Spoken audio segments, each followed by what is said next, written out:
Good morning to you. Good morning to you. It's Monday morning in California. Good morning to you. Bonjour, bonjour, konnichiwa to all. It's a day of reckoning. We must be happy today. I don't know. Anyhow, hello.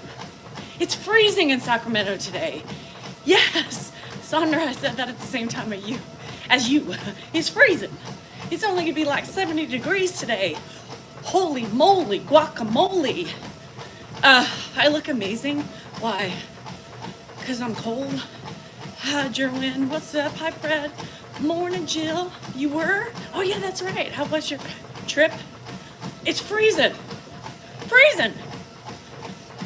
So it was like high, like at 56 this morning, I think, and it's gonna be only 70 today. Let the games begin. Lord, let's make sure I stay safe and my mouth shut. Today, I'm gonna have trouble. I'm gonna have trouble with my mouth. Oh shit, I have trouble with my mouth every day. Good morning, guys. I love all Indians, Mohicans, Kawasabis, Kung Fu masters, the Pilgrims, the Smurfs. Y'all remember the Smurfs? Who else do I like? The Gargoyles, and the, everybody. Dracula, I even like Dracula. I can't say that I don't. Andrew, better. He got up and went to the Flintstones, yabba dabba doo, Scooby Doo. I like everybody. Dan is a lucky man, Tom. Can you tell him that? Fraggle Rock, I loved Fraggle. Love me a good Fraggle Rock. Not very many people remember that. I like Adam Sandler films. Stupid, but I love them. I try, Stephanie. It's really hard. You know, I practice what I preach, right? So everything I say, those are what I try to tell myself every day, right? So every day I wake up, I think, okay, like today, Andrew, he's my biggest stress right now, right? One of my biggest stress. So I think to myself, you know, all right, he's going to work. He's feeling okay. He's loyal. He didn't want to call in sick. His urine is still not the color it should be. But I said, you know, calm yourself down. Control what you can control. He's on the mend. Doesn't mean he's having an episode. Just means his body's under stress. But he'll get through it. You know, there's unrest everywhere we look, whether it's our family, our kids, our friends going through something.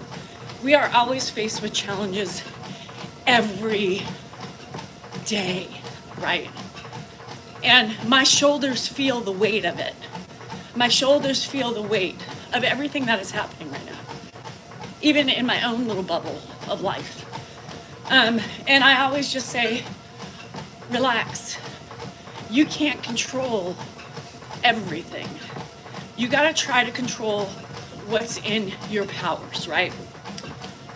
So I woke up, Andrew woke up, he's still walking, he's still breathing, he feels great, he's recovering, right?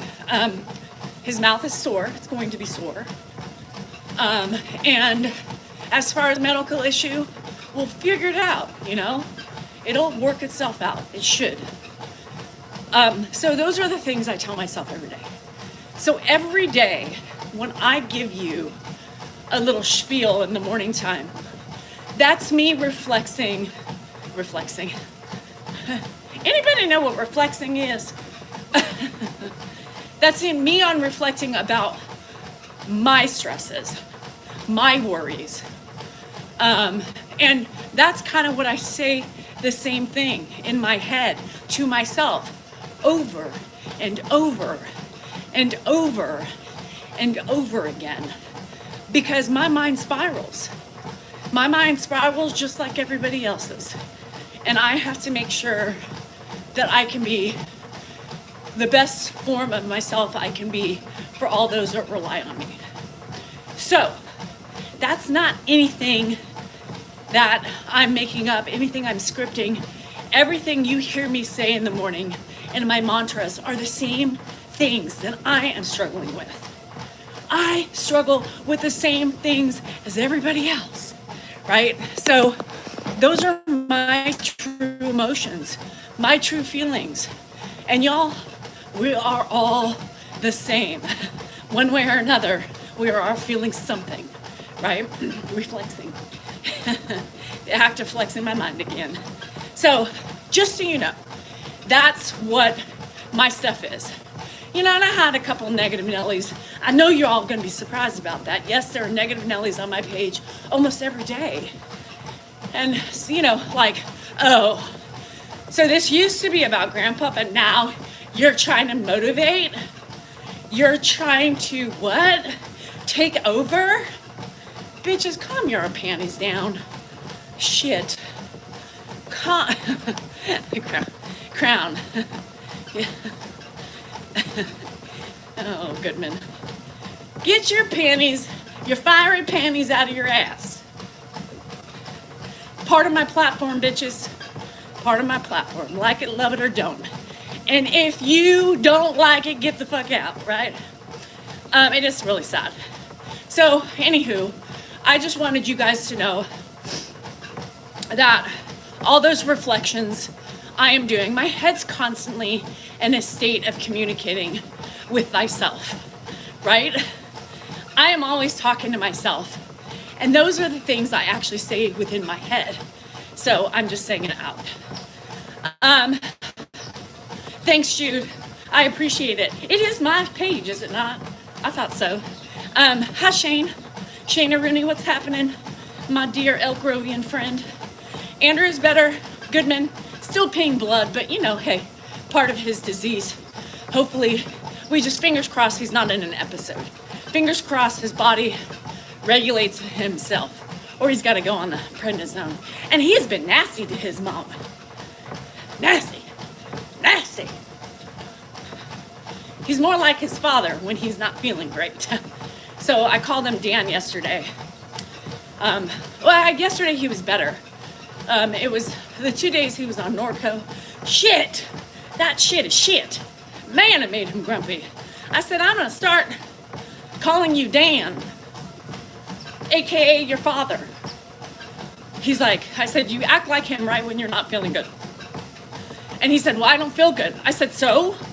Who's doing everything for you? Not your daddy. Your mama. Little fucker. Anywho. Terry, I'd rather be in the nut house than a stick in the fucking old ass mud. There you have it, my friend Terry. Now bless your heart and maybe go take a nap. You seem a little crotchety. But it's my baby. No, I know, and I hate when people say, this was used to be about grandpa. No, bitches, never about grandpa. It was about actually Dan and grandpa. And then Dan wanted his wife to participate in the shenanigans of the journey that she primarily does with him, right?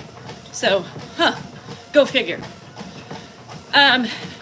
Morning, BQ6QQQBDDLQQQ9. Of course, trolls are ready. I'll bring all the trolls to the yard, Bronx Nana. They actually sniff me out, and they're like, oh, my punching bag is here today. Let's try to drag her down with my misery. You ain't gonna do it. Even on my period. Even on my period, bitches, you ain't gonna take me down. Yes, I'm on my period. I'm cranky. I'm spicy. Extra spicy. Yeah, the mouth's gonna be flapping a little bit more than normal. You not Miss Playboy. I'm not Miss Playboy. Huh? Terry, English, please. I don't understand what you're trying to say. Don't write how you're thinking it, obviously, because it doesn't make any sense. Have you ever read a place that, no, I'm on a new one, Kara, but no for the prior ones. Anywho, happy Monday. I know, Fat Boy, and we have helped so many people. We have made so many people feel comfortable with what they're doing in their own journey. Period. Power. To the rescue. Hi, Bethany. I'm sweating. Ugh. And y'all in menopause, not fully menopause, but still perimenopause, whatever the fuck they call it before you stop bleeding. Any of y'all still bleeding? Shit. I mean, bleeding during the process of menopause is like a slippery slope. You just never know what form of yourself you're gonna be at any given minute. I'm hot, I'm cold, I'm crying, I'm laughing, I'm happy, I'm sad, I'm mad, and then I'm crying again. I don't know. Fuck Kathleen. Ugh. So, I don't, fuck my life. So I'm on the pill to try to regulate. Look, I can't even make up my mind. I have one sleeve in, one sleeve out. Do I want to be fully, what? My mind's so confused. It's perplexed. I don't know what I feel. It's more, fuck Aunt Flo. Look at me. I don't know. This is kind of comfortable right now. So I'm going with it. Yeah, fuck the fucking periods. So I'm on birth control, right? To regulate my hormones, because at 36 I was raging, you know what, and I couldn't get I didn't know what was happening to me. Reagan was slowly taking over, you know? And I was like, who is this? Who is this person inside of me? Run, motherfuckers. And I didn't like it. So went to the OB and she was like, yep, welcome to the land of perimenopause. I'm 36. I know, girl, it happens. Fuck. So let's get you on the pill to regulate those hormones. So here I be still on hormones. So I'm supposed to bleed every 3 months. Well, I went with 4 months because there was shit happening. I didn't feel like bleeding and dealing, right? So I'm bleeding 4 months later. And every time this age shit, the shit of the age and the changes that take place within our bodies, y'all. It's like there's a war going on inside my belly. It's burning, internal burn inside my belly yesterday. I was cramping.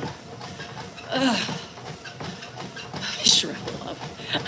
At this point, Bethany, I can't wait till I shrivel. Oh, was Terry acting up again? Crowell, fuck him. Fuck him, Terry. Terry.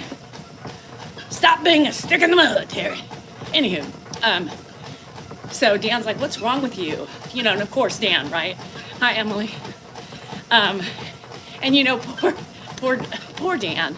Everybody, can I hear a poor Dan? Because you know, the one thing when I'm like, he's like, what's going on with you? I'm like, there's an internal war taking over my uterus. I'm cramping. My fallopian tubes are shaking. It's like an earthquake with rumbling and fire and cannons exploding and everything low. So then Dan says, that's just great. Right? Dan, that's just great. Guess what happened at that moment? Yeah, you're right. What does that mean? What? Nothing. Nothing. All pure selfishness. Oh, I know. Run.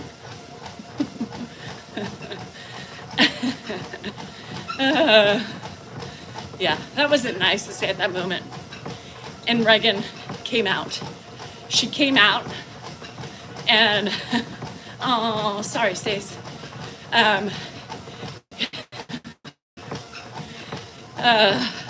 Who's horny? I'm not horny. What the fuck, Claire? So anyway, yeah, I was, of course you're selfish. Not like, hey, what can I do for you? Can I massage your uterus for you? Can I penetrate your fallopian tubes with my fingers on the outside of your abdomen? Can I just give you a little stomach massage? Nothing. Oh, great. Fuck you, Dan. Anywho, I'm never selfish. As you can see from my journey with my life, it's hard for me to be selfish. Everybody relies on me. Everybody. Hi, Nadia. Good girl. Be careful. Everybody relies on me. I got Daniel. I got Andrew. I got Edward. I got Coco. I got Millie Pig. I got all the cats. I got Baxter. When do I have time to be selfish? Very infrequent moments at times. Casino is my selfishness. Dan would say, I do have a cupping appointment today. He would say, well, that's selfish. No. That's necessary. Cupping is like going to the doctor. That's what keeps me functioning. So everybody can just abuse me, spit me out. No, that is a necessity. That is a necessity. Cupping. It's not even selfish time. It's like a tune-up for my body, right? Tune up for all my ailments. It's health management. Do they cut my stomach? I don't think so. She never has. Ed did finish the change. And y'all, okay. Yeah, Bronx Nana, me too. Oh, Sassy, welcome. Life is like a roulette wheel. Why do you always gotta bring up gambling? And then it's already starting to get on my mind. It's like sucky cups on your skin. It's not like pleasurable. Hysterectomy. I haven't considered it because why? I don't have any problems as of yet. And I don't believe in doing things that are unnecessary, as I've never been asleep on the operating table. It scares me. No, thank you.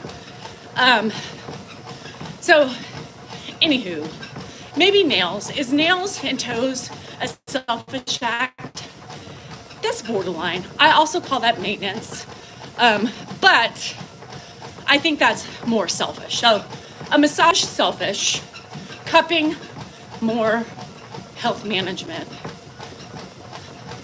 Nails, toes, it's on the borderline because they also get my ingrown nails out. So it's still kind of management, health management.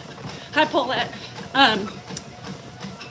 Casino is really the only selfish act I really do. It's really the only thing I do that is for me, and I don't give a shit, and I do it proudly. Yeah. Bonnie, my hot flashes come and go. You know what I learned today, though? I learned today from another kind of more homeopathic doctor with menopause is that sage is also good for hot sweats. I didn't know that. So I'm gonna go light some sage.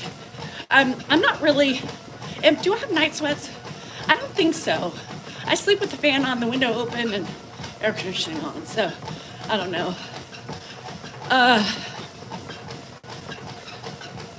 It's always hard to get rich. You can't look to be rich. It either happens or it doesn't. You just have to learn work ethics, and eventually money doesn't come. You know, money doesn't come, money does come. It's not about what you make. You know, everybody believes that you have to make a lot of money to, have a lot of money, but that's not true. You don't have to make a shit ton of money to become a millionaire, a multiple millionaire. Multiple. Fuck these words coming out of my mouth today. Multi-millionaire. It's all about what you do with your money, how you spend it, and where you put it. That's it, bottom line. So, but anywho, yeah. All right. She's starting to sweat on the left side. Richness comes, yeah, and it's not always about money. You know, people get so wrapped up in money. Oh, if I had $5 million, my life would be better. But would it? I don't think money buys happiness. I think money creates other issues. And the more you make, the more you spend. The more bills you have, the more things you accumulate. And it's not like you have that much money. It just allows you to buy more expensive things. Oh no. Oh no, Rhonda, I'm so sorry. So money, if you do right with your money, right? And if you don't live to the fullest of your money can buy, you save, you don't do smart things with it, I think you're better, right? Because you don't overspend. You keep things just balanced. Like the Kardashians, you know, they're so worth so much money, it doesn't matter. They can live to the high life, right? So Rada, the 3K per month is good for 18. It's good. Oh, hi Amy, how are you? So yeah, so it's really just being smart with your money. You know, if I won $1 billion, right? Would I move from my house? I don't think so. I would probably redo it, right? Probably have money to kind of remodel and do some things that I would like to do to it, but I wouldn't, I mean, $1 billion, I mean, shit. $1 billion, it doesn't fucking matter what you do. But if I won a couple million, that wouldn't change my life, you know, very much. It wouldn't change my life very much. Maybe splurge on something and then the rest would go away. Yo, bro. Yeah, I think the more, it depends on the money hungriness. Like, I have a very successful cousin, financially, right? He was very empowered, he was very driven. I don't think he was, you know, I think he just enjoyed what he was doing. And he made a lot of money, right? It just happened. Still makes a shit ton of money. But it doesn't really change him, right? I mean, he has, you know, expensive taste and everything. But I think he's a very smart man. He's a money man. So that would be nice, Bronx, right? Just a little bit extra protection. Yeah, well, yes, Jill, I understand that. I get it. Does my money come from Dan? Carol, I actually, as of this moment, make my own money. Yeah. Did it used to come from Dan? 100%. Because I stayed home. I took care of the house. I took care of the kids and everything in between. Took them to soccer, had a crazy schedule. So he wanted me at home to do all that. Now, I do make money doing my social media. What's the one thing you want to do if you have one day left on earth? If I had one thing left, I'm a dollionaire. If I have one thing, I would be with my kids and my family. If I was dying tomorrow, I would be surrounded by my kids and my niece and nephew. Yeah. Good morning, Victor. How are you? Jinx of lottery winners. No, because I'm sure because, you know, most of the people who win don't have money, right? They need it. So they go cuckoo crazy and they go blow through millions and millions of dollars and then they have nothing. Shit. Anyhow, Rada, we don't talk about religion or politics on this channel for many different reasons. Oh, Karen, that's good. A little bit. Hey, even if it's 1 minute over your normal, that's huge. Yes, they were happier, right? Because I think what happens is when people find out you win the lottery, people start begging you for money. Things change. Things change when people know you have money or just came into a huge amount of money. You know, people start sticking around, not good people. Rada, I don't know. I'm tired today. I'm on my period, so I'm a little drained. Happy birthday, Fizzy, but let's not continuously say that or you're gonna get blocked. So I think money complicates things. I think as long as you can, survive, have a comfortable life, be able to, occasionally do the big things. Did you turn the TV on? Did you turn the TV on? Okay, go turn it on for him. You can kind of, indulge once in a while. You can pay your bills and enjoy sometimes the finer things. I think that's fine. When he lost his money, he learned who his true friends were. Exactly. And most people know who their true friends are when they have nothing left. They're happy. Well, William, I think it's just on my platforms, I like to get away from the reality of the world.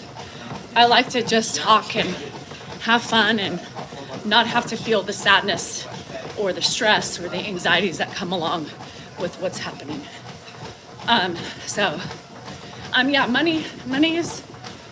Money is the root of all, they say money is the root of all evils, right?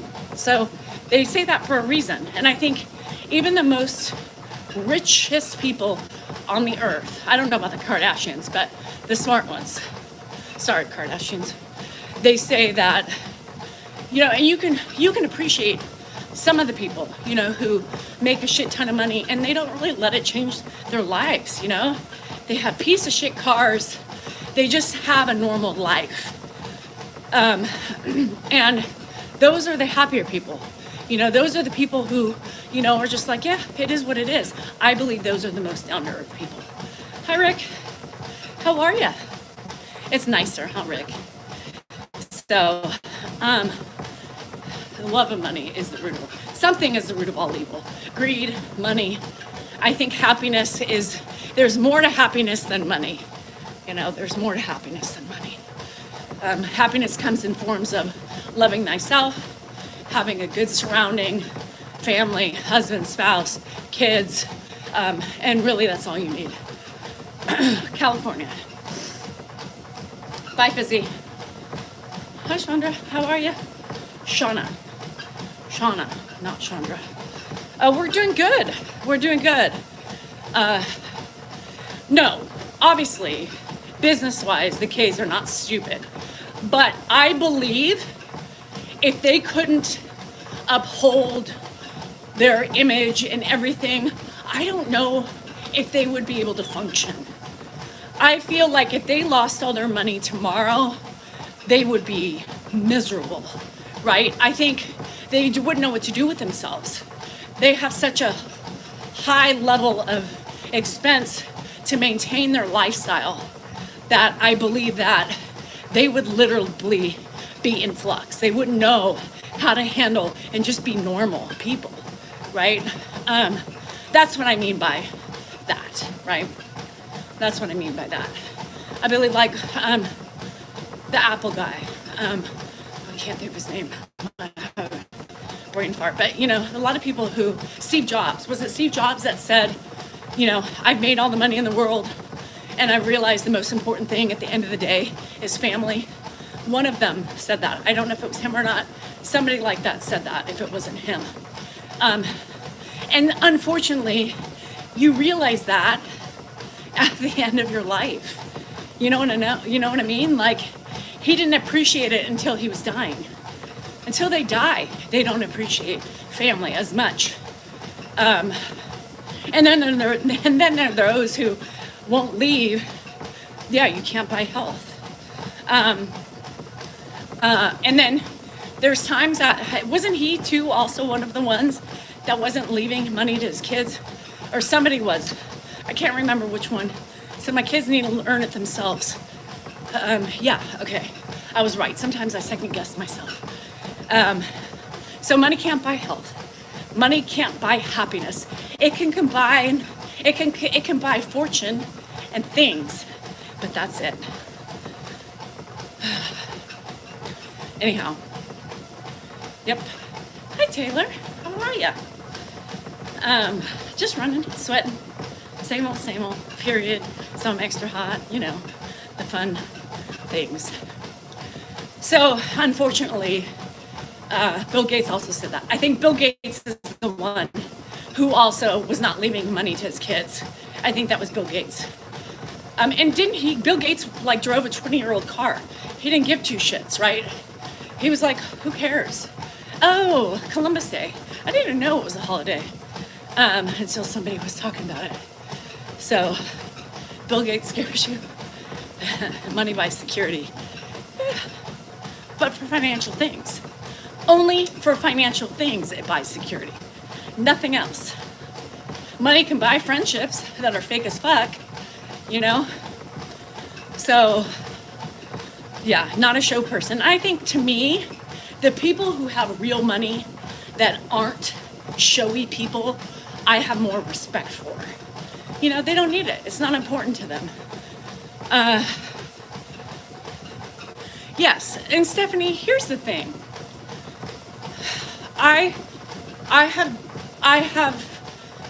We have made a shit ton of money. We have lived the lifestyle that most people couldn't live. I've had it. I've had the lows, I've had the highs, I've had the in-betweens. And I can't say that those years that we couldn't stop the money from coming in, I can't say that it changed my life any. It just made us do more stupid things, right? We gambled more. We put more at risk. We went out to $500 dinners. We had drivers, you know, to drive us around. We've experienced things. Did it make me any happier?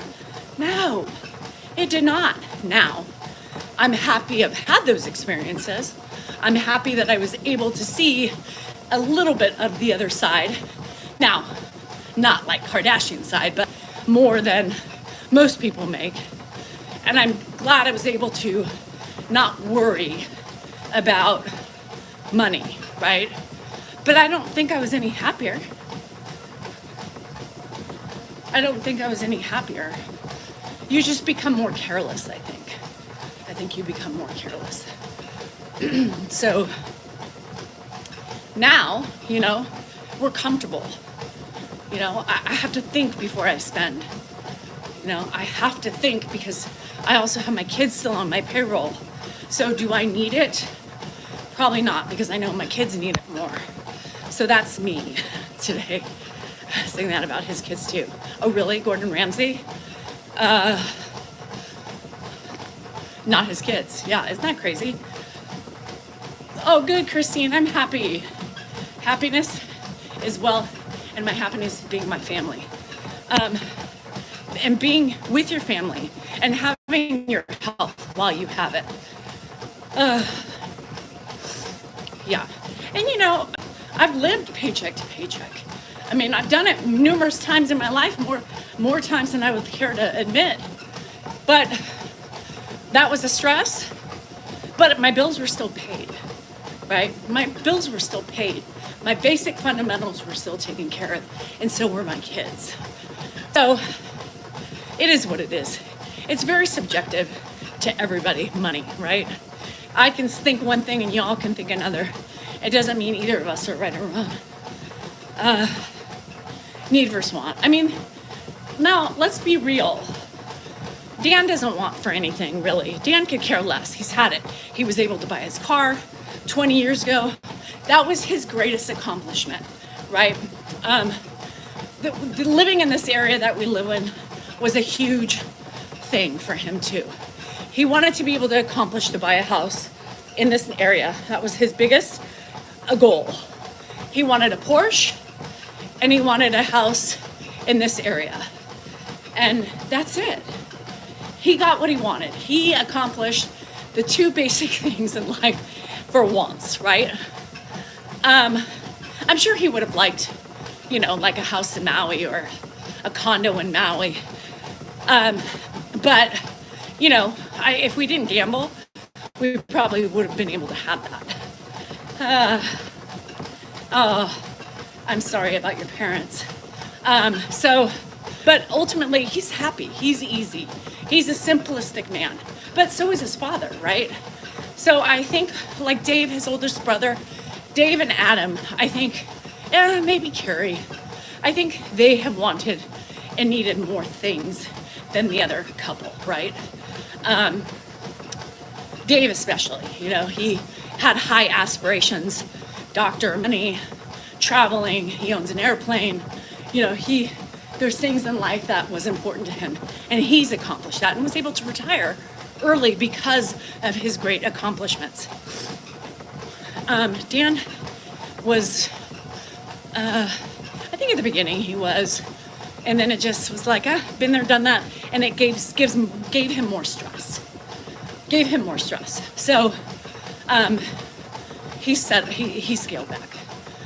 I still want, I don't really want much, but I do have wants. I think we all do. But I'm old enough and wiser to be able to sacrifice and to be able to say, you know what? My kids need it more right now, My time hopefully will come. We'll all be able to splurge on myself again, right? Again. But I'm okay. It doesn't make me sad. It doesn't make me angry, because I do have a choice. I could buy it if I wanted to, but my wisdom comes into play a lot more, other than gambling. Then the wisdom's out the door. But other than that, Tom, what is your problem, sir? What is your problem, sir? Please tell me, because your passive-aggressive comments are starting to hit my period nerve. Hey, C, what's up? Haven't seen you in a while. Grandpa's show is not us, Sandy. Abort the mission. Funny me, Andrew's feeling better. He's just healing. His swelling looks low. We just have to worry about his IgA. Let's see what Tom has to say. And if Tom can't be respectful, the exit door is open and waiting for him. Yeah, I deserve it. And Bronx, if you get a little treat for yourself at the end of this hellish year from your injury, then maybe if you want something, you could buy yourself a little something, right? And then sock the other stuff away for, of course, the grandkids. Or the kids, or whatever. Hi, Mark. What's going on? Anyhow, it is Mullet Monday. My mullet's behind me. I'm way too hard now to put it on. What I should do is start it off with the mullet on my head and then take it off as I start getting hot. First of all, like I fell in love with Dan. Dave wasn't an option, nor would I have ever thought he would be an option. And well, I'm happy where I'm at. I don't understand how people's minds are so fascinating to me. And Fat Boy, I agree with you. Like, growing up, I was raised by a single mom, I didn't have a lot. I grew up in a very wealthy school, So my mom always gave me, she always went without to give to me, right? Ew, Dave, I don't even get me started. No, just no. Have you not seen his personality? Come on, y'all. Dan has an eclectic personality, but Dave, no, not my personality style.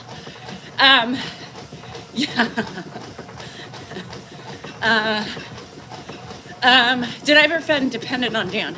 No, and I'm gonna tell you why. Pizza. So I was raised by a single mom. I was raised by a mom who went without to provide for me. I was raised by a mom who not only sacrificed for her daughter, but also taught her daughter right from wrong. She also said throughout my childhood, you need to be dependent on yourself. You may never ever rely on any man. Get your degree, be able to fall back on something in case a man can't do it for you, or, you know, not even for you. That was horrible. But be responsible for yourself. Don't rely on somebody else for your finances. Because if something were to happen and you were stripped of those, you need to be able to survive on your 2 feet. So I had a job at the time that I quit. I didn't even tell Dan. I just quit. And I just decided that we were making a lot of money. I didn't need to work. And I would have perfectly, and ultimately he was happy I was able to be home. He enjoyed it. Because at the time, you know, we would, you know, go to Tahoe at the drop of a hat. We had nannies, we had babysitters, you know, we had the life, the luxury, and the ability to do those things. So I was able to, you know, drop everything and do it, right? Just whatever. And he liked the ability for me to do that. So he wanted me home. But I knew I could always go back, and I knew I could always work and fend for myself. Would it be as much? No. But that's where child support comes in. He came from grandpa. Yeah. So literally what you're telling me, William, is that I have to wait for Dan to become 91 for him to be sweet. Shit. So, yes. I was raised by a good woman who had many faults. But she did right by me, as right as she could, given her circumstances, right? Oh, shit, Kim. So anyhow, my mom got me back when I was a teenager, and while I hit the streets and did, obviously, and that's okay. Like, I hope you don't feel guilty about that, fat boy. I believe our experiences that we go through when we are younger, whether good, bad, indifferent, or shit, thank God I'm alive, right? Those were there for a reason. That was your journey. You were gonna hit that probably no matter what, based on your stepping stones. It was already laid out for you. But you were lucky, right? Because you were able to rise above it. Some aren't lucky. So I hope you look at that as like you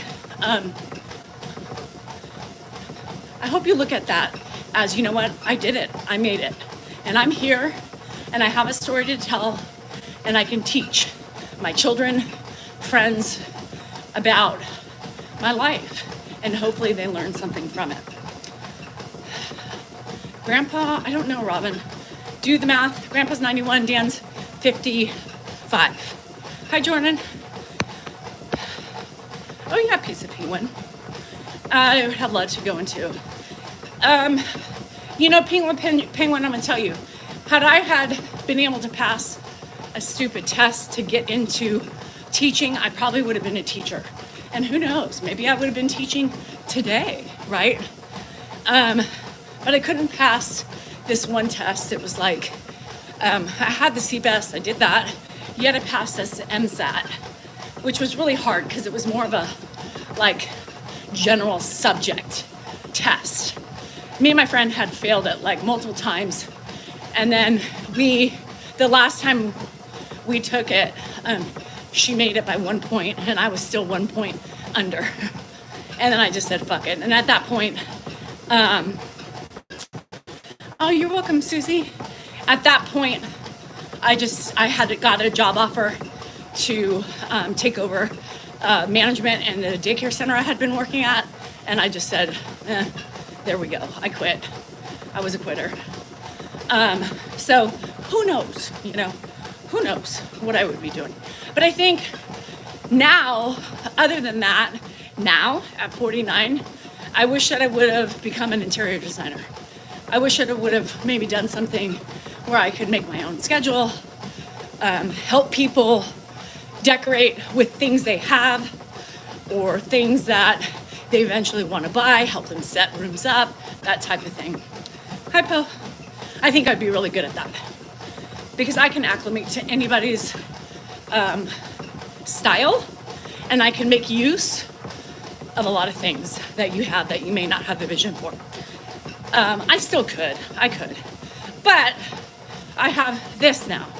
I have social media, and I'm enjoying it. I love it. You know what would be really fun? I was thinking about today. I think I like this more, honestly, Kay. I like this. I like what I'm doing. I like being able to help people because in turn it helps myself. Oh, hi in Cyprus. I appreciate that. We appreciate it. Yeah. Math sucks, Mary Beth. I couldn't do math or blood, so I would never make a good nurse or doctor. However, you know, I wanted a family. You know, ultimately, I wanted to be a mom. I wanted to have the 2.5 kids, 2 dogs, a white picket fence, a husband that, you know, came home, kissed me on the cheek every morning and said, good morning, have a great day. I wanted that life. I really didn't. I don't think I really wanted to work, honestly. I wanted to be a mom. I wanted to be a wife. And it was never really, I'm sad that I never really had that inclination to want to achieve something better than that, right? It makes me sad that I didn't have that hunger, that fire to become a doctor, a lawyer, you know, CPA. I didn't want to. I wanted to be a mom. I knew that, you know. Parasite, that sounds fun. You say such wise insight. And yeah, so Sandy, I explained that this morning, that everything I tell you, everything I speak are the things that I tell myself every day throughout the morning. I repeat over and over again. So every morning I have decided that on my Mrs. D Sound NorCal 3 account and on YouTube, for those of you who don't go on TikTok, I'm going to tell you the same things. I'm going to repeat what I'm saying in my head every morning, right? And some days it may be the same things because it's the things that I'm struggling with upon opening my eyes. Upon opening my eyes, the brain starts going. It starts remembering what you need to do for the day. You turn on the news, you see that, then you see, you know, start getting texts from your kids, your husband, you hear the conversations, the worry with his mom and things like that. So then I start repeating things in my head, little mantras to myself, you know, so my brain doesn't spiral. And a lot of people appreciate it. A lot of people say, please keep that up. It's great. And oftentimes these reminders are so important to kickstart my day. So I'm going to do it. You know, and I was thinking to myself this morning, wouldn't it be fucking cool, you know, if one day, you know, I got signed to do something, talk about, you know, what I talk about to you guys every day, and on just a bigger audience level, you know, podcasts, you know, get sponsored by certain people to be able to do and preach and talk about the things I love. That would be fun. That, I think, is a new passion of mine. I really enjoy doing those talks because it's literally in my head like a cassette, you know, repeating over and over and over again. Yeah, and Dan's the biggest. Dan's the biggest one that it's a lot of work. My husband is special, as was his dad in his younger years. Now his dad has just started to become so much sweeter. Yeah, my parents are not here anymore. I don't have a mom, I don't have a daddy. My mom died 17 years ago. My dad died 15 years ago. And so, hi Kyle. They weren't together. And they both had inner demons. My mom died of lung cancer, primary lung that ravaged and took over her whole body. My dad had mental illness. And his beginning to the end started with a self-inflicted gunshot wound to his head. That did not end his life at the immediate time he was looking to end it. It ended up killing him 2 years later, probably with a stroke. the bullet. When we knew that was going to be a possibility. Being that the bullet didn't exit. So who knew, if you do that, your gun has to be in a certain position, or you can risk an unsuccessful attempt. So yeah, that was interesting. At the time, I'm almost fighting for life. It's always weird how life, yeah, Mark. And it's funny because I've talked about this several times, and a lot of people who watch me, they're like, what? I always hate repeating because I always feel so bad, because a lot of people will be like, yeah, heard it, done it, feel it, don't want to talk about it, and other people who are like, oh my God, I watch you all the time. I've never heard that story. Yeah, unfortunately, that's my life, you guys. Yeah, condolences. Are you condolencing? I'm really not his mom. I am. I do his medicines. He wouldn't even know what medicines to take. I order his medicines. I bring him toilet paper. I do his laundry. I make his bed because, I sleep upstairs now. I make his bed every morning. I change the sheets. Yeah. So my dad had bipolar. He was bipolar. Now, the weird thing is, I don't know if he was ever formally diagnosed, but we all kind of just knew. He had extreme highs and extreme lows, and he was a drug addict, and I didn't realize that. I knew he was an alcoholic. I didn't realize he abused pain pills. So my dad. So when he went, the night he decided to end his life, he had interesting conversations with me and my brothers separately within the 2 weeks leading up to it was planned.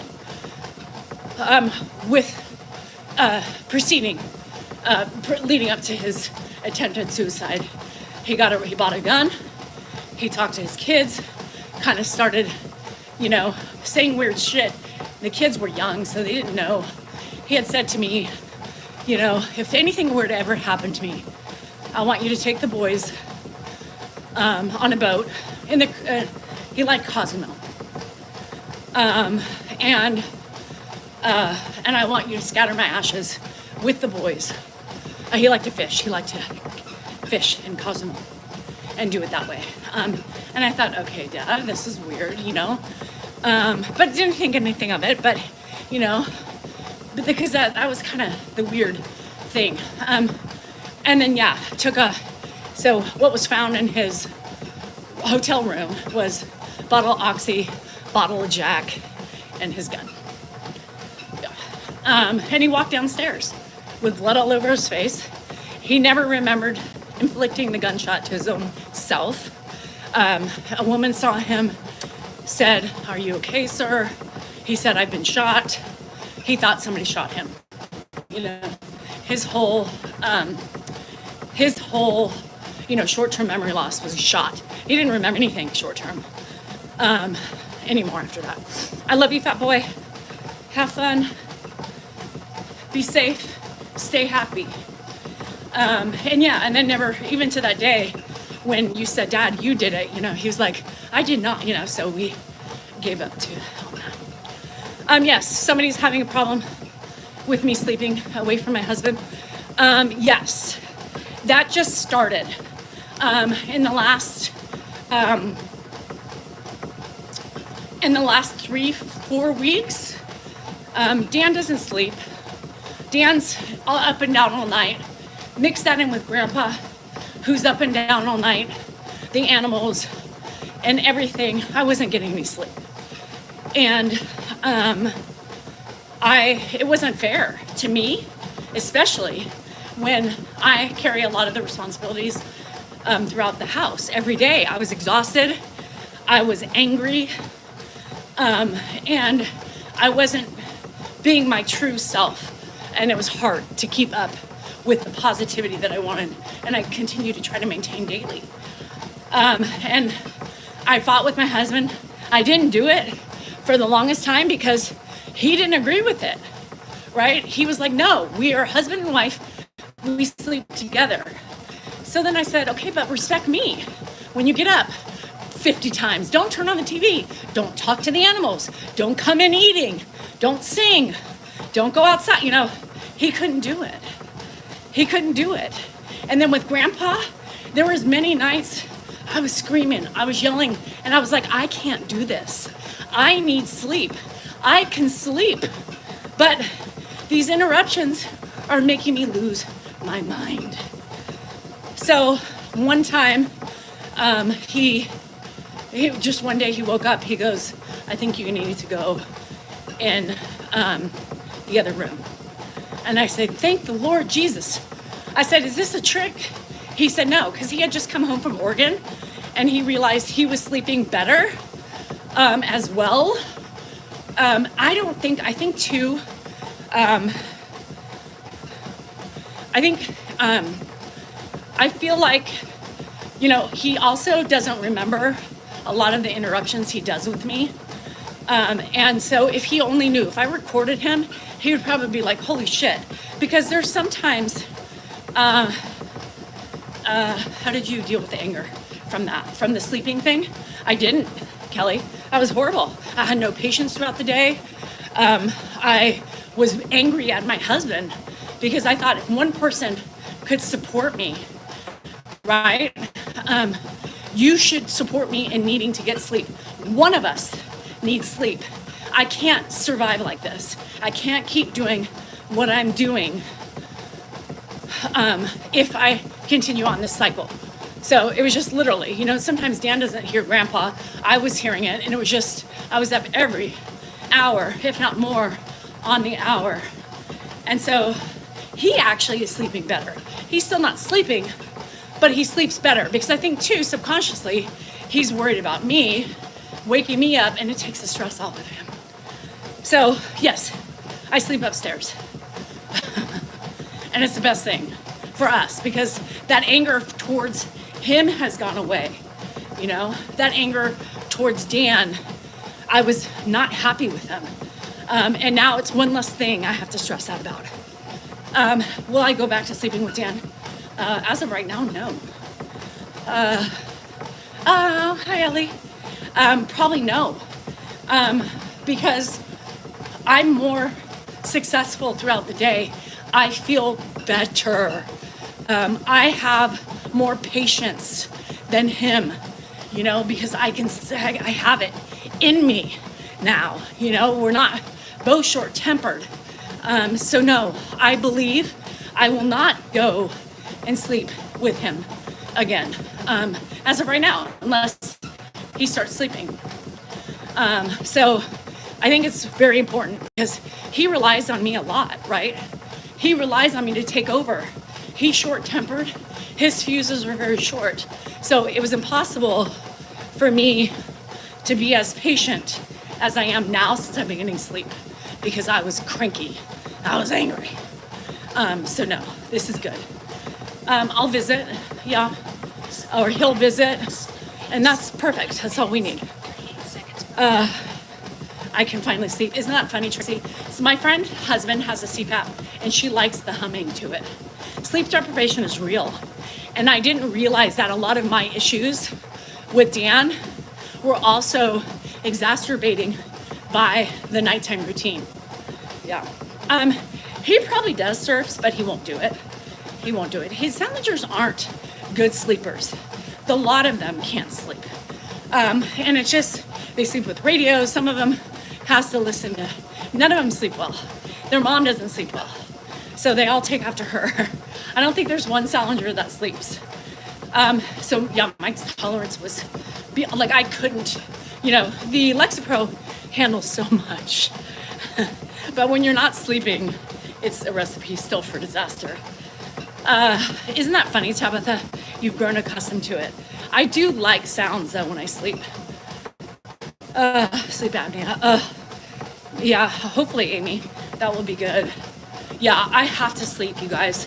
I do a lot. I'm in a constant state of moving, you know, all day long. Between the yard, the cleaning of the house, the laundry, in between dealing with Grandpa, you know, cooking, you know, bills, insurance companies, and all this stuff in between.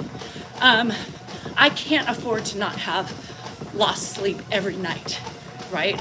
And even when Grandpa left, I was still not sleeping because Dan's up all the time, eating, talking to the animals, turning on the TV, eating again. I love Lexapro. Lexapro has helped hold my hand. It doesn't take everything away, right? But it helps take off a couple layers of anxiety. I still have a tour upstairs. Yeah, I could. Maybe I'll do a video of upstairs. It's just my kids' rooms. And Andrew's room is a mess. He's got guitars, amps, fucking guns everywhere. So I probably couldn't really go in his room because of the guns. I could be everybody's mommy with as much movement as I do throughout the day. I could take care of all of you. Yeah, so I'm trying to get, I'm trying to also really get on top of my menopause. I've been listening to a lot of doctors speak on menopause and trying to get, maybe my eating better. I'm trying to go more clean. Of course, I'm not going to fully be clean because who wants to live that way? And I like alcohol too much. I need it. So it's not good sleeping away from your husband. Ken, it's the best thing I've ever done. Best thing I've ever done for myself. So shame on you for passing judgment. Shame on you for having an opinion that really doesn't pertain to you. It'll probably make me and my husband have a better relationship. And vitamins. I do have vitamins. There is 3 rooms upstairs, a utility closet, and a full bathroom. Yeah. I haven't slept since, yeah. And then the kids in between. Yeah, I need it. Alcohol is my fern. People resort to ferns. Lighten up, eating them, whatever that is. I can't, that's never been my thing. If I could do that, I sure as hell would do that.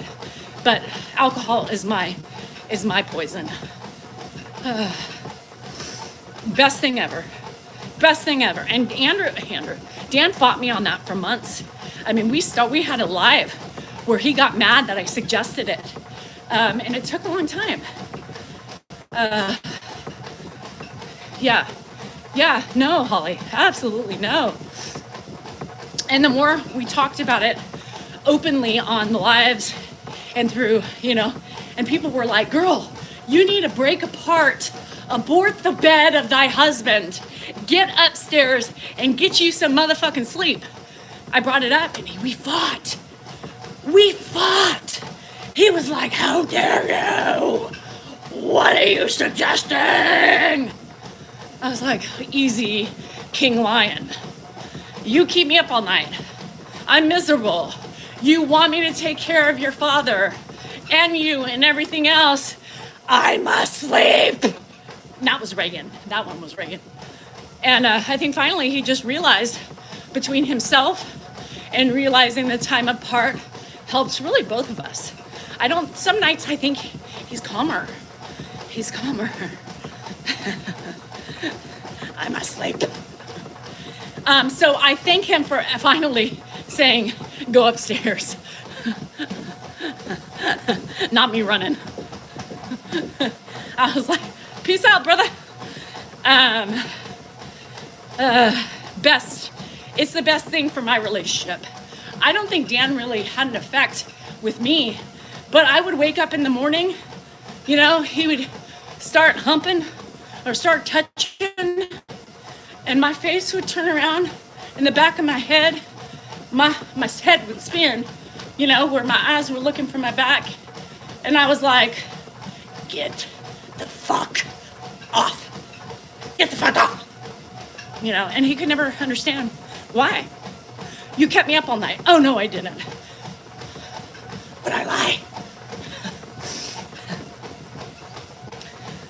No. And then he would wake me up in the morning when I was finally sleeping. And it was like, bruh, I just fell asleep between you and Grandpa. You both had me up all fucking night long. And then what does Dan say? Well, I didn't sleep either.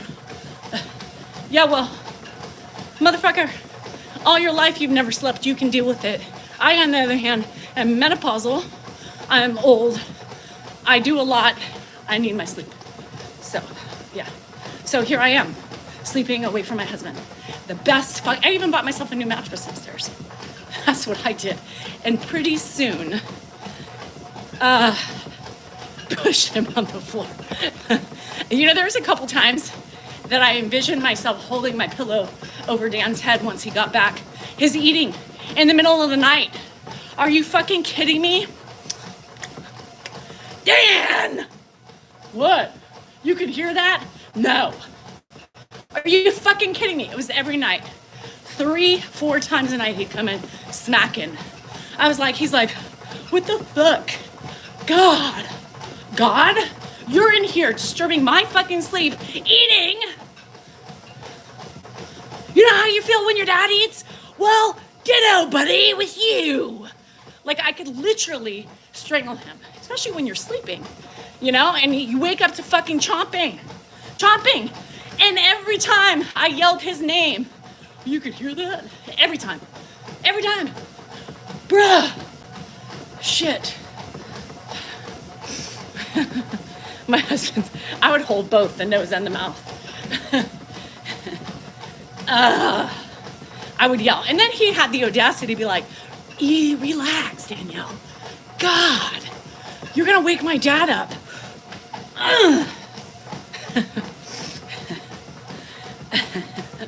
I sorted out his sleep disorder. I went upstairs.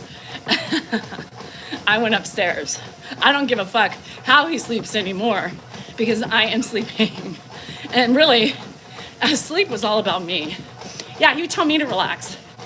Yeah, I fixed my own sleeping problem. Bye. Best thing I've ever done. But it did just take me to recently, honestly. Weird, right? As much as he pissed me off, just know it was the comfort of having him next to me for 30 years, 30-ish years. That was weird for me. And my body took a minute to regulate. My body was like, still expecting to wake up. So really, it wasn't this last week that I think I finally kind of bottomed out. My body regulated. But it took a couple weeks. It took like 3 weeks for me to like not wake up every hour on the hour. Weird. It was weird. But this week, and of course, I hear Andrew was up at 5:30 this morning. Mom, what, son? I had to buy the dog stairs for upstairs. So she's got stairs for downstairs because she sits and barks at me in the middle of the night. She won't jump up. So soon that will be regulated.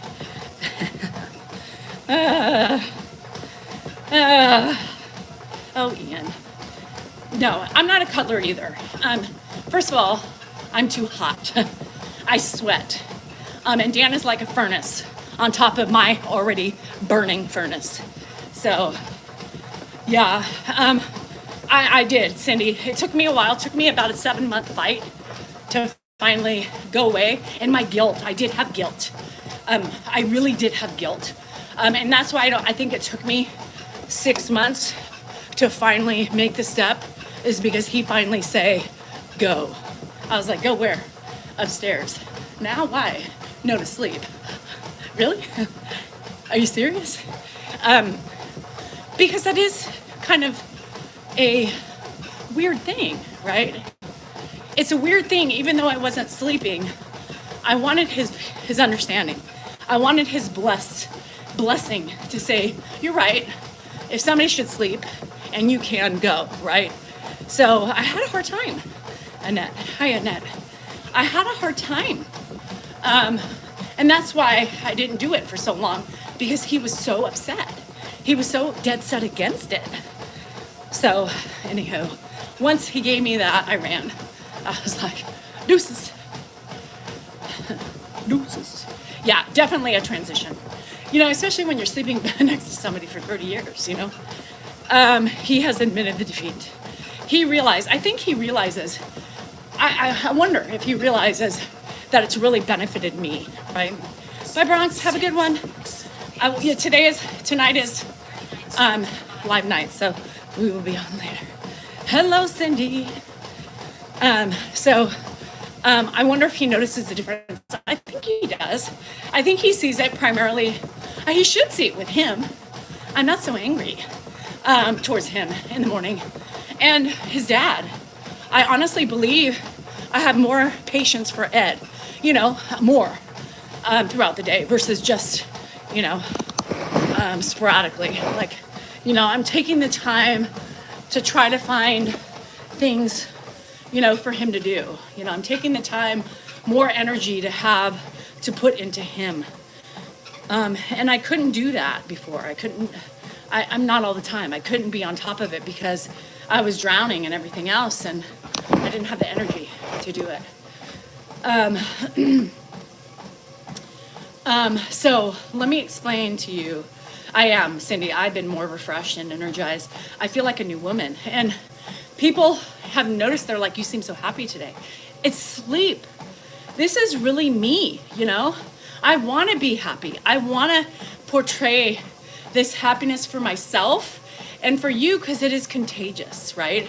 You see that I can do this, you can do it. Everybody can do it, but you have to be healthy. And when you're lacking the basic principles for your person, those things affect so much. Sleep affects everything you do throughout the day, right? It affects your moods. It affects your eating. It affects your interpersonal relationships. And most importantly, it affects you, right? Internally. It's bad for your soul. It's bad for your organs. It's bad for everything. The more happiness we have throughout the day, there's a lot of people who say, if you feel just frowny, just smile, right? They give these exercises, just smile. Just smile. Smiling changes your whole body structure. And it changes the body structures of others. Have you ever just walked through the store and seen just people with RBFs, men, women, children, and you just smile at them? And when they lock eyes, some of them are just like, the fuck you looking at? But the others smile back. It smiles back. And when you smile, how many of you are smiling right now? The minute you start smiling, everything starts relaxing. Things start relaxing. Sometimes I'll walk through and I'll tell Dan, Miss Kay, we have mutual friends, and I'll just be like, dude, what's up? He's like, nothing, why? I'm like, feel your face. I said, just smile. Just smile. And he does. And then all of a sudden his face relaxes. Aaron, nobody in the family has sleep apnea that I know of. Try that. Try that as part of your, when you feel anxious today, if you feel sad, if you feel frustrated, just sit and think about this live and smile. Smile. If you have somebody to look at and smile, smile at them and watch their body language change. It's really fascinating.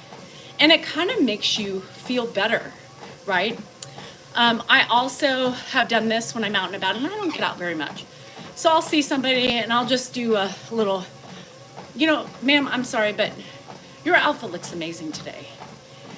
And watching their reactions and watching their face, like, oh, sweetheart, thank you so much, and everything changes and you walk away with just this feeling of accomplishment. I made somebody's day.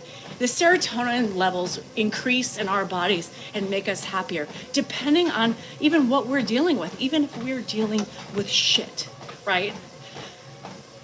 Yes, it is, Alan. I mean, I was on empty, and some days I'm still on empty, but now that I'm sleeping, I at least go to bed with a quarter tank. Versus before where I was like gallons under the empty. So just do that. The more I go out in public, those are the things that I work on. Everything I'm going to suggest remember, it's always something that I'm doing for myself because I think it makes me a better person. And again, at the end of the day, I'm striving to be as best as I can be till the day I die. I want to be that person that everybody looks up to. I want to be that person to say, you know, I want my kids to be able to be like, God, my mom was a badass bitch. She was strong. She prevailed. She was able to evolve with the times and able to just do it all with a smile. That's why I want to be that person. It's mostly for my kids, but for myself as well. Linda, I love that. Why do I wear a hat all the time? Well, Sheila, I'm exercising. And my hair is too short to put up. And I don't like it on my face, nor do I like it on my neck. So I wear a hat. And the next question is, why is it backwards? Because when the bill is forwards, when I'm running on here, it reacts with my transitioning in my eyes. And I already have problems seeing. So keeping it backwards helps me be able to focus and to be able to read better without an additional glare. Because I not only get the glare from no lights in here, light shining in here, lights from the panel. If you had transitional issues in your eyes like me, you would understand what I'm talking about. So that's why. Hi, Shirley. Walking the talk. Andrew's still sore, but better. Yeah. I took him off that Norco because it was ugly. In the past year, I've smiled more, and you're right. Things change. Things change. Alan, I would love that. You know, I would love somebody to see the potential that I have to hire me to do something. I would love to live out, you know, the next couple of years of my life being able to do this all the time, help people. Because like I said, in that process, it helps me. Because I don't do anything, and I don't say anything to you guys that I am not constantly working on myself. These are the constant things that I struggle with daily. I struggle with smiling all the time. I struggle with resting bitch face, because that's just my face. I struggle with thoughts of worry, right? I worry about everything. So I'm constantly talking about, you know, Danielle, just deep breath, just breathe. You'll be fine. Just focus at the things you can control. Those are the things that I do constantly. Smile. I'm only telling you to smile because I'm working on that myself. I notice these things. I experiment. I watch things. I investigate things, even if it's TikTok or social media. And I put these things into practice to try to see if it helps me, right? I know, Cindy. So everything I speak about are those struggles that I have and the struggles that I want to make permanent. I want to be permanently happy. I want to be permanently, you know, lifting others up. I want to be that happy that I can do that. I want to be, you know, the best caregiver I can. And, you know, let me tell you, it's not easy. And even when I'm happy and I'm smiling, there are times I still want to cry and stab my eyes out with a fork. But I'm still doing it, and I'm still have no choice but to be better and try to step away and gain my composure. Oh, thanks, Ellie. I love it. And it helps me, right? It helps me. It helps my self-esteem. Y'all made me a badass bitch. All the trolls, everybody in between. I walk around with an air of confidence that I've never had before, and it feels amazing. Y'all, when you start feeling confident, there is a different stride you take. There's a certain swagger you walk with. And you feel happy. You know why? Because you don't allow the shit to penetrate your soul. It bounces right off. That's the intent. That's the intent. Boundaries. Allow what you must in. And those that you will not allow, let it bounce off. Right? And when your life is crazy busy and you got things thrown at you all day long, which I do, that's what you need to do. And the way you get self-confidence is believing in yourself. Being able to admit your wrongs, being able to celebrate your highs, being able to smile, being able to walk away from a situation when it becomes too much. Being able to look somebody in the eye and say, you look great today, man. Being able to purchase something, if you can afford it, behind you and say, you know what, I'm gonna buy their meal behind me. Those things, those small changes, you know, for every negative you change into a positive, the less stress you have on your body. You know what, Donna, you can get it back. I didn't just get my confidence till last year at 48. How can I get to that point? Samantha, you need to believe in yourself. You need to love thyself. You need to look in the mirror every morning. Begin your morning with, I am important, I matter, I am worthy. My feelings are just that, my own. You can't change. Nobody can tell you how to feel. Nobody can tell you what you should think, because that's not fair to you. Those are yours. Own them and fix them and try to work towards a common goal of happiness. Once you start believing in yourself and believing that you are worthy and you matter, guess what? Things start falling into place. I swear to God, it happens. I did it.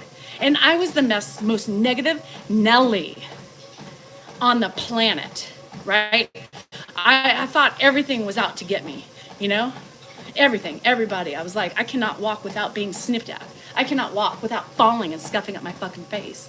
Y'all, it's up to you. It's up to you. You gotta grab life by its balls and hang on tight. Yep, and you gotta be like, I got this motherfucker. Back off. And the minute you believe that, the minute you see your beauty internally as well as externally, stop picking yourself apart. Stop picking yourself apart. How many of you look in the mirror like I do and say, oh, God, look at my bags. What the fuck are these? My hound dog cheeks are dropping. Everything's dropping. Everything's changing. Who is this person? Look at my fupa. Where'd that come from? That grew overnight. Stop looking at your problems. Stop looking at the things in life that don't matter. Stop tearing yourself apart. All that does is puts us in a fucking funk. Look how fat I am. Constantly talking about, do something about it. Do something about it. You control what gets in your mouth. You know? You can't control the shit. We can't control the dropping of our skin. We can't control the wrinkles. We can control what we can control. Learn to love who you are. Learn to love it. Because who fucking cares? There's more to you than what we look like at the external side of us. As long as you're happy with yourself. That's part of the journey. I do that every time, you guys. Same shit I deal with all the time. I start laughing at myself in the mirror sometimes. I start picking myself apart, and then I'm like, girl, get the fuck over yourself. You know, there's more to life. Beauty fades. External beauty fades. It's what you have on the inside that matters at the end of the fucking day. That's it. That's it. People, I always laugh at myself. Sometimes, I mean, you see me, I've thrown my belly out here and I've jiggled it and shaked it. I laugh at myself because it's trying to get me to own my shit. Put it out there for display. Show people, yeah, I'm gaining weight. I got menopause. You know, this is something my body is going through right now. Own it, you know? Fuck, my gray hairs. You know, I said, fuck it. I'm letting it go. I don't put makeup on. This is me. People are always like, girl, you come on here and you speak to hundreds of people, sometimes thousands of people at night. Why don't you fix yourself up? Why? Why? It took me a long time to not give a shit. It took me a long time to not care about what I look like. I laugh at myself. I'm like, did I really just record a video looking like that? I sure did. I do it for a reason. I come on looking ragged, hair frazzled half the time. I do it to make a point. Who fucking cares? Who cares? Own who you are. This is me, straight out of the shower. Like it, love it, or don't. But don't tell me to put on lip gloss. Don't tell me to fix my hair. Why? to make other people happy? I worked way too hard to get this way in my life. Way too hard to not care. Way too hard to not beat myself up because of the size of my nose, my big nostrils, my thinning hair, my wrinkles, my hound dog cheeks. I've learned to accept it. As much as I hate it, I've learned to accept me. And in that process, some people say, you've given up on yourself. No, I've just learned to not give a fuck. That's why I do it. To show the people that I talk to every day, I practice what I preach. Own your shit. I do that by just being me, letting my hair air dry, wearing a hat. Who cares? Not putting on makeup, not putting on lipstick. I thrive off of chapstick, y'all. Chapstick, that's me. Get up, get moving. And occasionally, I'm like, just because we need to kind of pep ourselves up a couple times, occasionally I'll do my hair. But not very often. Y'all, I'm too lazy. I am too lazy. So when I am coming on the way I come on, it's for a reason. It's for the women out there, men too, to say, you know what? I'm happy with myself. And for those of you who don't like it, well, adios. Get the fuck out. It took me a long time. At the beginning of the social media journey, if my hair wasn't done, if Dan got me in the morning looking all disheveled, I was mad. I was like, I can't be put on. Look at my nose. Oh my God, my cellulite. Now I'm see cellulite. I'm like, Lord have mercy. Don't mind the cottage cheese in that right thigh. It is what it is. We all have them. And I don't have the capabilities of Photoshop, or I don't know how to do it. And why? I want to see people's imperfections. I hate those women. I hate the women who have filters on everything. Why? Y'all, embrace yourself. Who cares what you show in the camera? I feel like, we strive so hard to fall into societal standards of taking care of yourself. Just because I don't do my hair every day or wear makeup doesn't mean I'm not taking care of myself. It just means this is me. This is au naturel. This is me not blow drying my hair. This is me just putting moisturizer on. This is me. Makeup to me in a way is an enhancer, right? It's kind of a mask of sorts, I feel like. I feel like makeup is there to hide our imperfections, to make us look prettier, right? But does it really? Does it really make us look prettier? I don't think so. I think people are beautiful just as they are, fresh out of the shower with nothing on. Miss K, I've never really been a dollar upper. Sometimes if I feel like, I feel a little draggy, droopy, and if I go out, I might put on a little mascara to open up my eyes, a little bit of highlighter on my eyes to open them up if I feel so tired. But I've never been a heavy makeup. Maybe in high school, I was more of a heavy makeup person. Baby blue, Wet n Wild eyeliner with a baby pink shadow with brown eyes. Go figure. I don't know. And I used to spend a lot of time on myself back then, but somewhere along the way, it took too much time and I got lazy and I just didn't care. My kids are the same way, by the way. I love that my kids don't have to wear makeup. I love that my kids, because I had this standard. My kids dress like me. They and I make fun of them, they make fun of me. And I'm like, bruh, look at yourself in the mirror. I mean, you are me, You wear shorts, jeans, athletic wear. We are each other. And they don't wear makeup. Occasionally, the girls put on mascara. But I like it. I think it's cool. I have more respect for the people who don't. I still believe it's kind of like I just believe we are told about all of our imperfections all the time. We see them where they're pointed out to us. And I feel like we're always in a state of constantly trying to change them. And fuck that. Fuck that. Fuck that. Why? Men don't have to do it. Men go bald. You know? Fuck. They don't get Botox. They don't feel the need to get Botox. They don't have to get penis enlargements. You know, societal standards for the woman is a 32, 24, 36. What did Sir Mix-a-Lot say? 24, 36. No. What was the measurements? Bye, Nona. I know, I gotta go too. I got cupping today, y'all. Shit. I gotta go. I'm not gonna be able to do arms today.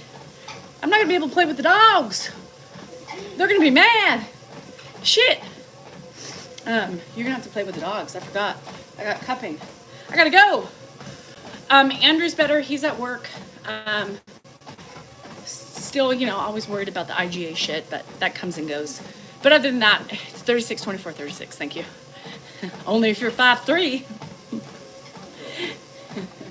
And you're like, Honda, playing workout takes by Fonda.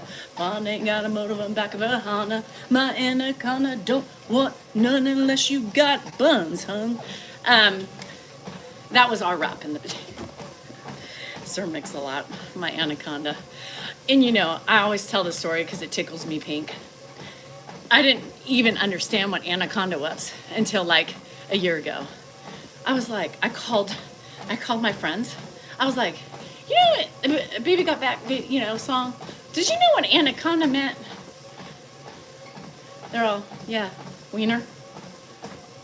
You did?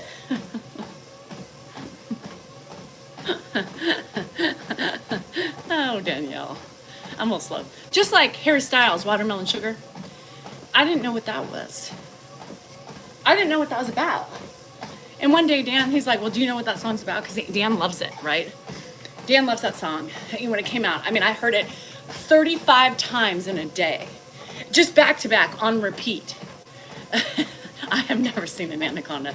The closest I got to seeing one was Scary Enough, but, or being close to one. No, thank you. Did you ever see, what's his face? Tommy Lee Jones's picture, you know, that broke out last year. Hell no. That shit came out at me, I'd been like, no thank you. I'm out. If I felt anything that, hell to the no. Get me away from that. I like my average sized man, thank you.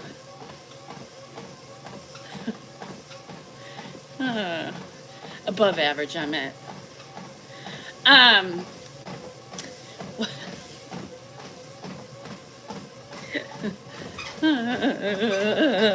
Anywho, so watermelon sugar, right? Watermelon sugar.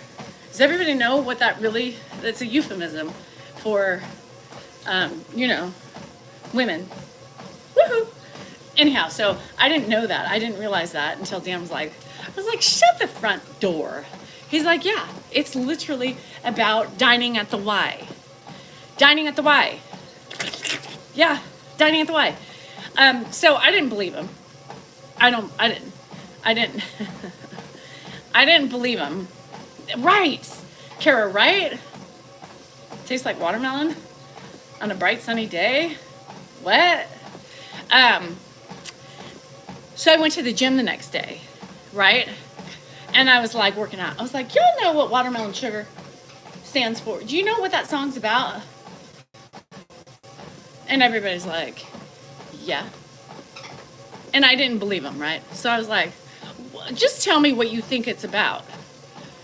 They're like, well, what did you think it's about? I said, I thought it was just Harry Styles reminiscing about a good time he had with a girl, sitting in a picnic on a park bench or on a blanket on the grass, eating watermelon and reminiscing about the love they have for each other. And they all started laughing at me. Everybody. And they're like, whoa. No. Didn't know. I didn't know. I didn't know. And then they proceeded to tell me the same thing Dan did, and I said, well, that's what Dan was trying to tell me last night, but I didn't believe him. So Beyonce apparently had another song with watermelon in it, and she was talking about the same thing. So apparently a euphemism for our lady bits is watermelon.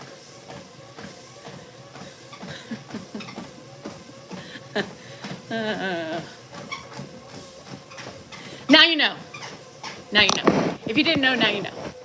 I'm almost at like 8 miles, you guys. Should I finish it to 8? Yeah, tastes like strawberries on a summer's evening.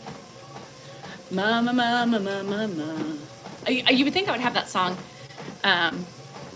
She was also surfboarding on an anaconda. Stop. What song is that? I need to listen to that. Seriously, who didn't know? Who didn't know? Jennifer just learned about that. Yes, it's about, there you have it, watermelon. So now every time you eat a watermelon, are you technically eating your own body part? You know, okay, let's be fair.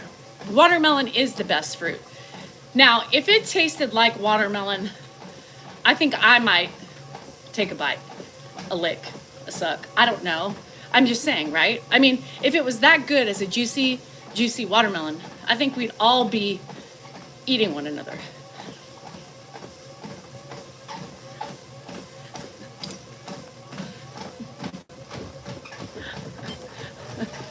Oh, Lord help me. Right?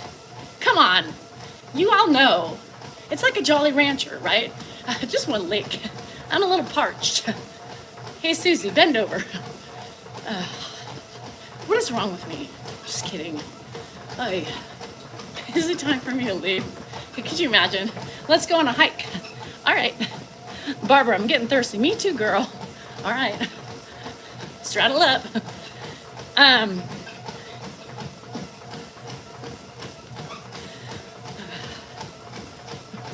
Tastes like strawberries. Watermelon sugar high. Watermelon sugar. We need slurping sounds in that. Just kidding. That's horrible. Watermelon sugar high. So now everybody's gonna be listening to that song. Nothing right with me, Katie. You just missed it. I just fell off the deep end and I landed splat right on my face.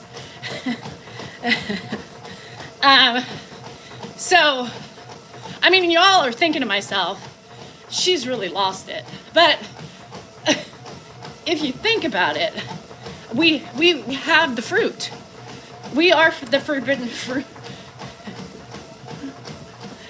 Y'all, Lord, stop me, Ma. Daddy? Who's up there? Grandpa? Watermelon sugar high. What if there was no drugs on this planet? The only way you could heal was to suck on a watermelon, to drink from the fruit. Of course you're allergic to water. Christopher always has swollen lips. Chris! Uh-oh, you were at it again. Christopher, you're swollen again. Oh, I know it, Danny. I know it. I just pictured your face. Good way to end it. Good way to end it. Happy birthday, Robin. Hi, Chiss. And then we got elves coming in. I love me some watermelon. That's right, Elvie. Just to think, all of us women are walking around with a nice, juicy melon between our legs. Yes, Lisa, I swear to God, I thought Dan lost his rocker. I thought Dan was literally off his rocker when he born without drugs. But KD, the drug is between thy woman's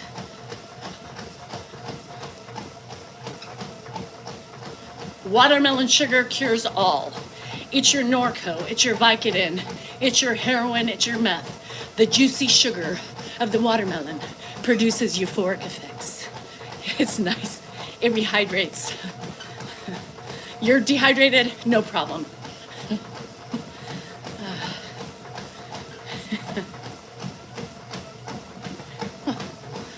All right. I've hit 8 miles. 8 miles today, y'all. It's time for me to go. It appears I have lost my mind. No arms for me today because I gotta get to the cuffing. So, anywho, you guys do some research. Look up Watermelon Sugar by Harry Styles. Beyonce has some watermelon songs. and listen closely to the words. I still listen to the Harry Styles song. I still didn't understand it. Everything's a euphemism in there. I was completely lost. It was kind of like reading Shakespeare. Didn't understand it. Only I still wouldn't know what it meant if Dan and then my friends made fun of me about it. I wouldn't know. So anyway, love you guys. I'm tired. I'm out. See you tonight. Love y'all.